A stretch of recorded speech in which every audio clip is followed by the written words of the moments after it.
Is this man a genius, or does he just have too much time on his hands?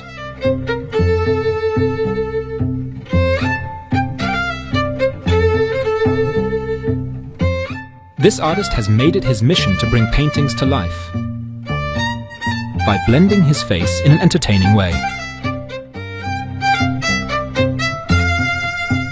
And he's having the time of his life